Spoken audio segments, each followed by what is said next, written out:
Mesdames, Messieurs, bonsoir et bienvenue. La grève à la SNCF est reconduite pour 24 heures. Grosse perturbation à prévoir demain, comme aujourd'hui. Un TGV et un TER sur 3 seulement. Détail dans ce journal.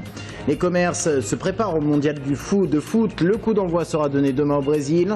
Un mondial qui dope les ventes du côté des cafetiers, des bars ou encore des livreurs de pizza. Et puis focus ce soir sur le Front National et sa stratégie d'implantation sur le territoire.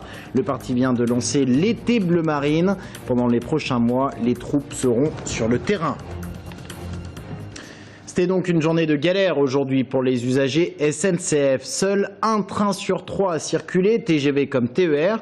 Alors comment a-t-on vécu cette journée du côté des clients de la SNCF? Réaction recueillie aujourd'hui à la gare de Tours par Camille Lemeur. J'ai découvert ça ce matin en fait en regardant les horaires sur le site de la SNCF justement. Et donc voilà, c'était la petite surprise de la journée. Ouais, je savais qu'il y avait des grèves et je devais rentrer de toute façon dans tous les cas. Donc j'ai un train à 17h58 alors qu'il devait y en avoir de prévu au moins 5 ou 6. Et ce qui fait que ça a chamboulé un petit peu ma journée pour aujourd'hui, mais bon. Ça me gêne, mais après c'est la grève, ça arrive souvent, mais ils ont sans doute des bonnes raisons de le faire. Moi ça me regarde pas plus que ça. La grève est reconduite pour demain, je vous le disais en titre. Le préavis valait pour une grève reconductible de 24 heures. Les perturbations sur le réseau sont donc à prévoir jusqu'à vendredi 8 heures. Même condition qu'aujourd'hui, un TGV sur 3 et un TER sur 3. Si on regarde de plus près, sur la ligne Tours-Orléans-Blois, prévoyez 9 allées, 6 retours, 5 allers-retours en bus sur la ligne Tours-Chinon. Et puis enfin, un aller-retour seulement en bus là aussi sur la ligne Tours-Loche. Les cheminots s'opposent au projet de réforme ferroviaire qui prévoit de rapprocher SNCF et RFF et de créer à la place 3 structures épiques, 3 établissements publics, industriels et commerciaux. Écoutez plutôt la secrétaire régionale de la CGT Cheminots Région Centre. Demain, si on est dans 3 entreprises séparées, avec des instances de représentation du personnel, on n'aura plus cet espace de garantir les conditions des salariés et de garantir les revendications à construire pour assurer le service du mieux qu'on peut pour les populations.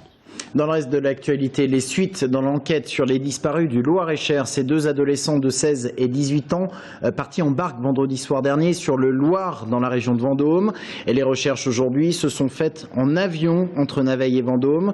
Le niveau du Loir a été abaissé en ouvrant les vannes, mais aucun corps n'a été retrouvé. Hier, 17 plongeurs étaient mobilisés, mais en vain. Les recherches sur le Loir devraient normalement être stoppées. En bref, de nouvelles voitures incendiées à Saint-Pierre-des-Corps la nuit dernière. Les faits se sont déroulés dans le quartier de la Rabatterie. Et lorsque les pompiers sont arrivés pour éteindre le feu, eh bien, ils ont essuyé quelques jets de pierre. On en vient à l'économie avec le coup d'envoi du mondial de foot demain avec le match Brésil-Croatie. Un mondial qui sera suivi de France malgré le décalage horaire. Et du côté de certains commerces tourangeaux, on se prépare. Bars, brasseries, livraison de pizza, des activités dopées par les grandes compétitions sportives internationales. Certains enregistrent de fortes hausses de leur chiffre d'affaires pendant ces temps forts. Anaïs Michaud. Du jaune, du vert, dans le centre-ville tourangeau, les commerçants sont prêts à célébrer la Coupe du Monde. Comme vous voyez, j'ai décoré mon bar pour la Coupe du Monde. Je trouve, pour respect par les clients, il faut le faire. La Coupe du Monde, c'est tous les 4 ans. Alors j'ai habillé tous mes... Angélique, j'ai habillé tous mes serveurs et mes serveuses avec tous les maillots de la Coupe du Monde. Voilà le Brésil. Sur l'Ardoise, menus et cocktails aux arômes du Brésil. Quand certains misent tout sur l'événement, d'autres restent prudents. on attend dimanche, voilà, s'il y a des matchs, tout ça, on va voir comment les clients ils réagissent par rapport au premier match. Différentes manières de se préparer, un objectif commun, faire grimper la fréquentation. On s'attend à avoir une hausse de 30 à 40% et on sera prêt à les accueillir quoi qu'il arrive. Sur un samedi, ça nous représente 7-8 millions d'augmentation en chiffre d'affaires. L'esprit foot, il se vit. Mieux encore autour d'une bière et d'un plateau de saucissons.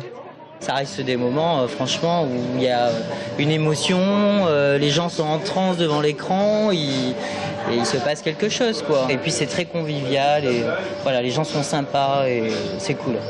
Aubaine pour certains, période redoutée pour d'autres, comme en 2010, si l'atmosphère devient électrique, des brasseries stopperont la retransmission des matchs. Une ambiance qui déplaît des Bleus, tous espèrent un envol vers la victoire.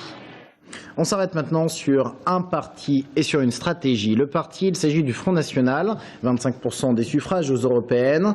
La stratégie mise en place depuis les municipales et même avant, s'ancrer localement, confirmer les bons résultats électoraux. Ainsi, l'opération L'été bleu marine a été lancée hier et ce matin, les troupes étaient sur le marché de Saint-Pierre-des-Corps, loin des tumultes de la scène nationale et de la crise que connaît actuellement le parti. Saint-Pierre, terre communiste, mais sur laquelle les frontistes souhaiteraient s'implanter. Anaïs Michaud. Bonjour messieurs, le Front National, premier parti de France, et c'est Saint-Pierre-des-Corps. La nouvelle affiche clamant que le FN est premier parti de France, les drapeaux tricolores et une dizaine de militants et élus. C'est ça, le dispositif de l'été bleu marine. Le principe ? Occuper ces 3 mois d'été pour renforcer notre implantation locale, notamment dans les endroits comme à Saint-Pierre, où nous n'existons pas encore en tant que parti constitué. Tout ceci s'accompagne d'une distribution de tracts adaptés. À Saint-Pierre-des-Corps, c'est donc retraite, taxes et sécurité. Bon, maintenant, il s'agit surtout de mettre le pied dans Saint-Pierre-des-Corps. Parce que bon, c'est vrai que c'était une ville où on aurait pu mettre une liste et c'était très dommage qu'on n'ait pas réussi. Donc il faut absolument qu'on trouve des personnes pour tenir les listes la prochaine fois. C'est ça l'objectif. Le maillage commence, bien entendu. Occuper le terrain en profitant du calme entre 2 périodes électorales, une présence plus ou moins bienvenue. Puis en France, peut-être pas nous, mais bon, nos petits-enfants sont plus en France, quoi. Vous connaissez le programme de Marine Le Pen, ils ont stoppé immédiatement déjà l'immigration. Le Pen, c'est pas chez nous. Bonjour monsieur. Bonjour. Pourquoi c'est pas chez vous Le Pen? Parce que c'est des racistes. Oh non, pourquoi vous dites ça? Ah, écoutez ce qu'ils disent à la télé après. Vous verrez, écoutez ce que moi je dis. Marine Le Pen, elle fait un distinguo entre les Français et les étrangers.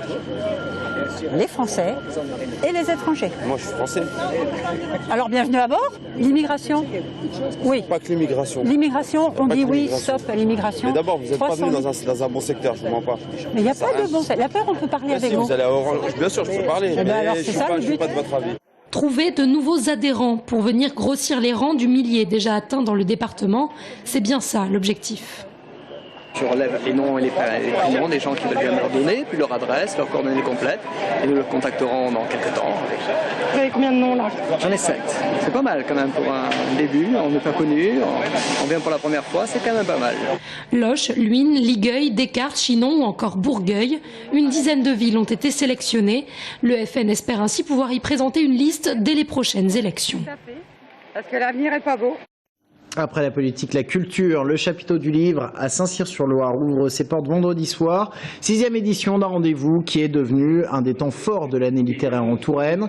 Des grandes personnalités encore cette année, Laurent Deutsch, Jean-Pierre Coff, Patrice Duhamel, Irène Frein, François Plisson et un président d'honneur, Michel Drucker. Rendez-vous qui a déjà connu un temps fort avant même le début des festivités. Il s'agit de la Plume d'Or, un prix littéraire pour encourager les jeunes écrivains. Et le jury a porté son regard sur Sophie van der Linden pour La Fabrique du Monde aux éditions Buchet-Chastel. Écoutez plutôt Mireille Saint-Cric, la présidente du jury.